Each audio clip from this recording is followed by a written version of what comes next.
Cavaleiros do Zodíaco está chegando perto do fim e o contrato da Toei e do autor Masami Kurumada ainda não foi renovado. A gente precisa dar um final digno para a série. Que tal então se a gente reunisse todos os deuses derrotados numa última ameaça final? Cara, genial! Só que a gente não pode usar o Hades, que é o rei do inferno, né? Quem que a gente pode usar? Ah, cara, bota um equivalente dele, tipo o Lúcifer. Eu sempre imaginei que a reunião do filme Cavaleiros do Zodíaco, Os Guerreiros do Armagedon, ou a batalha final, como saía impresso na versão da Play Art, tivesse sido mais ou menos assim. Só que eu, que nasci num país de tradição cristã, achava a ameaça grande demais para os santos de Atena, até maior do que Hades e Zeus juntos. Afinal, eu nasci num país que a tradição era cristã, eu ouvia direto que o ser mais poderoso do universo era Deus, e abaixo dele somente o diabo, e eu acabava vendo os deuses gregos como deuses num panteão abaixo. Então, na minha perspectiva, eu só conseguiria imaginar que os 12 deuses do Olimpo juntos poderiam combater ou Deus ou Lúcifer.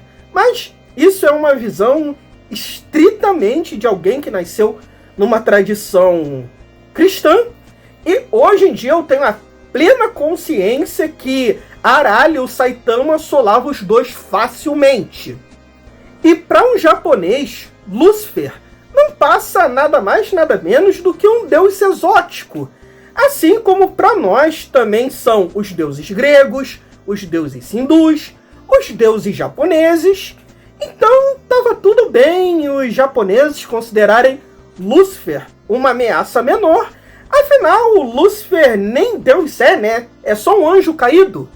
O filme estreou no dia 18 de março de 1989, juntamente com o antepenúltimo episódio de Cavaleiros do Zodíaco na TV. Então ele realmente foi pensado para ser um final alternativo ou complementar à série de TV. Durante a adolescência, eu via esse filme centenas e centenas de vezes. Eu via ele mais ou menos 3 vezes por semana. Pode parecer muito, mas eu não tinha acesso a DVD, nem à internet. Ou melhor, meu acesso à internet era só nos finais de semana e depois da meia-noite. E era discada. Levava 3 horas para baixar um arquivo de 50 megas. Então, ficar vendo esses filmes em VHS de ação dinâmica era uma ótima saída para você matar ali 50 minutos do seu dia. Por conta de tanta repetição, eu acabei decorando todas as falas do filme e assistia ele imitando os personagens e repetindo suas falas, e dando muita risada. Principalmente ali no começo do filme, com o Lúcifer conversando com os Cavaleiros de Bronze, que tem uma enxurrada de diálogos ridículos. Inclusive, eu uso vários deles até hoje como "pare de blasfemar" quando alguém me diz alguma coisa óbvia e que eu não quero aceitar. E na época eu criei uma tradição de assistir esse filme sempre na Sexta-feira Santa, porque eu me achava super trevoso vendo algo do Lúcifer nesse dia. Algo muito idiota, mas cabeça de adolescente. Mas eu ainda mantenho essa tradição até hoje por pura nostalgia. Mas chega de papo e bora pro filme. 4 luzes caem do céu sobre as 12 casas, e esses feixes de luz vão matando um a um os Cavaleiros de Ouro que sobreviveram à Batalha das 12 Casas. Do Mu, Aldebaran, Aiolia, Miro e até mesmo Shaka, o mais virgem dos Cavaleiros de Ouro. Então, Lúcifer desce dos céus em frente à estátua de Atena, que parece conversar com ele. Num ato de desrespeito, Lúcifer decapita a estátua da deusa e cria seu templo logo ao lado do santuário. Em seguida, vemos cenas de destruição pelo mundo, pragas, guerras, erupções, enchentes. Saori chega ao santuário acompanhada de Seiya, Shun e Hyuga e vê toda a situação, seus principais cavaleiros mortos e seu símbolo da paz destruído. Por algum motivo nesses filmes, o Shiryu nunca tá com os Bronze Boys. A única exceção foi no filme de Asgard, que o ausente era o Hyuga por motivos óbvios. Lúcifer chega com seus anjos caídos e, surpreso, Seiya, a única pessoa na Terra que não sabe quem é o diabo, pergunta pro Hyuga, o cristão do grupo, quem ele é. Meu Deus, Seiya, onde que tu viveu? Numa caverna? Hyuga fala como essa parte da mitologia católica se liga a outras religiões, um mal absoluto e outra que representa a guerra e a justiça, está sempre presente em quase todas elas. E eu, como era nerdinho de mitologia, achei isso muito bacana. Aqui tem uma cena deletada na primeira exibição no Ocidente, que é de uma Bíblia pegando fogo. Eu acho que eu não preciso explicar, e também não é nenhuma grande surpresa, que esse é o filme mais polêmico de toda a franquia. Ainda mais se tratando de uma época em que tudo era coisa do diabo e a mãe proibia você de ver um desenho se ouvisse a palavra Lúcifer, Satã, Satanás ou qualquer coisa do tipo. Lúcifer explica que foi enviado para a Terra graças ao cosmo de Abel, Poseidon e Eris, aqueles que vocês mesmos mandaram para o inferno. E que, com a ajuda deles, pretende dominar o mundo e reparti-lo em 4. Mas, se Atena prometer sacrificar seu sangue sagrado, ele nada o fará, mas não pode prometer nada pelos outros 3. Os Bronze Boys ficam revoltados com tal blasfêmia e partem para cima do anjo caído, mas são facilmente derrotados pelos sagrados anjos da morte. Então Saori terá que ponderar em se sacrificar para Satanás em troca de diminuir os danos à Terra. No hospital, os bronzeados conversam com o sempre ausente Shiryu sobre a situação e eles partem para o templo de Satanás. Afinal, Saori, como sempre, abraçou a primeira oportunidade que teve para se matar e passará por uma via crucis, cheia de espinhos e sofrimento, tal qual Jesus passou.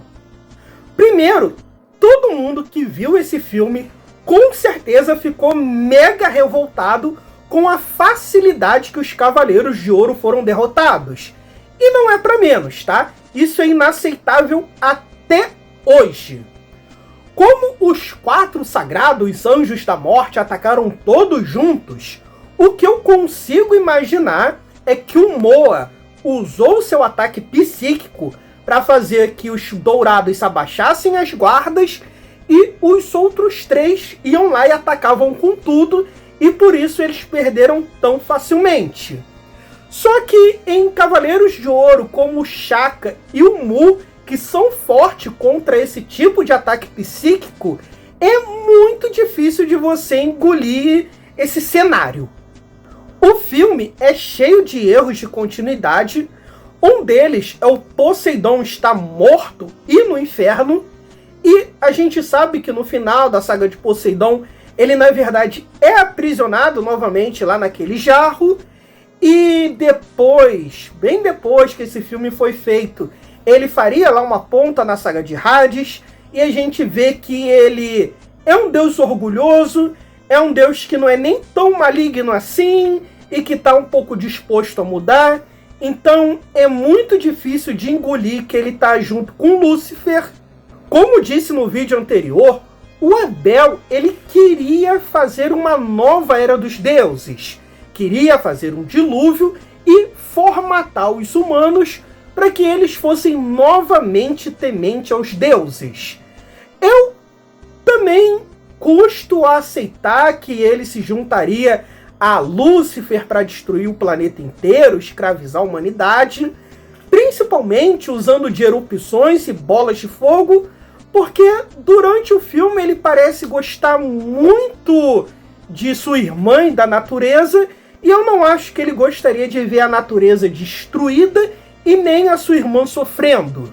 Além de outros erros de continuidade até mais óbvios, como o Shiryu ter voltado a enxergar pela segunda vez, o olho do Yoga ter voltado depois da batalha do Isaac, ou mesmo o chifre do Aldebaran ter sido consertado, coisa que ele falou com Mu para que nunca o fizesse. Sobre o sacrifício de Athena, apesar de ser visualmente interessante, eu achava ele muito mais leve do que o que eu tinha visto nos filmes anteriores. Porém, hoje, com um pouco mais de maturidade, sabendo relacionar o que Saori e Jesus Cristo fez, eu consigo dar mais valor a isso, sobre aquela caminhada, o caminho de espinhos, o abandono do próprio ego. Então, conceitualmente, eu acho esse sacrifício interessante. Mas eu ainda acho o do filme do Abel bem mais penoso. Se você gostou do vídeo até aqui, não deixa de curtir, compartilhar, se inscrever, mandar esse vídeo para 5 amigos, não é esquema de pirâmide, e caso você se interesse, seja um membro aqui do canal por apenas R$ 7,99, do qual você terá vídeos exclusivos aqui do canal. E quanto mais membros tiver, mais vídeos terão. É conteúdo pra caramba. Então, seja um membro já! Chega então o momento que todo mundo queria ver. Porrada! E apesar dos sagrados anjos da morte não terem um visual lá tão legal em sua grande maioria, esse filme é o que apresenta as melhores coreografias de luta de todos os filmes até hoje. A porradaria que estanca é muito legal mesmo e toma a maior parte do filme, o que me fazia dele o meu preferido, porque ele ia direto ao ponto que eu queria, que era porrada. A primeira é de Shiryu contra Astaroth, a cobra de 2 cabeças. Tome isso, picada de cobra! A luta é bem interessante, com trocação mais franca e menos poderzinho. Ela é realmente muito interessante de se assistir. O dragão vence, pois já conhecia o golpe do Astaroth após ver ele sendo usado nos 3 Cavaleiros de Bronze e nos 5 Cavaleiros de Ouro. Olha, essa é uma das poucas vezes que eu aceito esse papo, porque realmente deu bastante espaço para ele estudar esse golpe, mesmo sem poder vê-lo. E como será de praxe nesse filme, e foi no filme anterior, o guerreiro mais forte do deus do filme irá derrotar o cavaleiro vencedor. Então Beelzebub derrota Shiryu enquanto solta uma das várias pérolas desse filme. Vou te mandar para o inferno! Tome isso! Asas do inferno! Morra! Não tinha revisor de texto nesse filme, não? Pelo amor de Deus! A segunda luta é Shun contra Punho Mágico de Mantis! Ou melhor, Erigor, que na primeira dublagem teve seu nome trocado com o de Moa, que enfrentaria Yoga. Porém, o nome do golpe do adversário do Shun, que na dublagem tinha a voz do Aspinator de Beast Wars, fez com que todo mundo que eu conhecesse chamasse ele de Mantis. Essa é minha luta favorita do filme. Mantis não é um personagem habitual de Saint Seiya. Ele tem uma entrada estranha saindo de uma pilastra falsa, seu corpo se move de uma forma esquisita, e ele é de uma crueldade ímpar e tendo uma predileção por decapitações, parecendo realmente um demônio de tanta estranheza que ele causa perante outros personagens. A sua luta, ou melhor, a surra que ele dá em Shun, é a que eu mais gosto em todos os filmes. Ela é basicamente uma contraparte da luta do Shun contra Iodskyla na saga de Poseidon. Enquanto na Batalha do Marina, Shun consegue deter todos os 8 ataques com sua corrente de Andrômeda, contra Mantis nada funciona, pois seu corpo se move de forma estranha, irregular e imprevisível. De praxe, nesses filmes, Ikki aparece para salvar seu irmãozinho Chorão, manda um golpe fantasma de Fênix e derrota o inimigo. Aqui, mais um diálogo ruim. Erigor, espero que você goste do inferno, porque é pra lá que eu vou te mandar! Cara, é claro que ele gosta do inferno. É literalmente a casa dele nos últimos 2000 anos. A última luta é Yoga contra Moa, o cavaleiro afeminado obrigatório de cada deus. Moa ataca com ilusões, mas uma realmente poderosa. Ele acessa a memória das pessoas e traz a pessoa mais querida, da qual, se você atacar e matá-la, mesmo sabendo que é uma ilusão, você jamais poderá recordar dela novamente. Então, você não tem que enfrentar apenas um anjo da morte, mas também o fato de que perderá suas memórias mais queridas para todo sempre. Isso, para mim, é de uma crueldade sem tamanho. Dá realmente para engolir que os Cavaleiros de Ouro hesitaram quando sofreram esse ataque, porque realmente não tem muito o que pensar sem hesitar. É muita coisa para perder. No mangá, o Yoga de fato já tinha superado todo o lance dele com a mãe, só que no anime isso continuava sendo aproveitado e reaproveitado infinitamente. E, na minha opinião, o desfecho que esse filme traz é muito mais interessante do que mais uma lição do Mestre Aquário. No segundo filme de Vampire Hunter D, tem uma cena parecida. Tem um vilão que usa uma ilusão da mãe do D, que é o protagonista do filme, e ele pega, sem hesitar, e mata a mãe dele e, por consequência, aquele vilão que usa ilusões. Eu sempre dei muita risada durante essa cena do Vampire Hunter D, e eu sempre enxerguei ela como uma paródia ao Cavaleiro de Cisne. A última luta, Beelzebub contra Seiya, é como quase todas essas últimas lutas em filmes. O Pégaso apanha, os outros bronzeados aparecem, perdem, Seiya veste a armadura de ouro, usa o cometa de Pégaso e vence. Chegando próxima de Lúcifer, Athena finalmente reage e ataca o anjo caído, que defende sua rajada com uma mão e contra-ataca.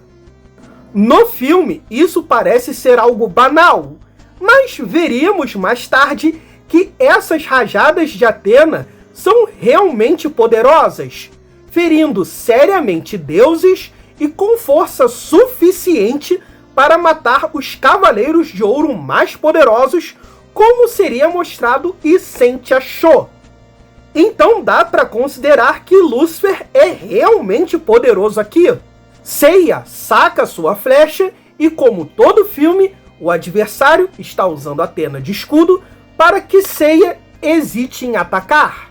Nesse momento, os recém-derrotados Cavaleiros de Ouro ressuscitam e, juntamente com outras armaduras douradas, juntam seu cosmo em um só, criando um raio de sol que dissipa a escuridão de Lúcifer.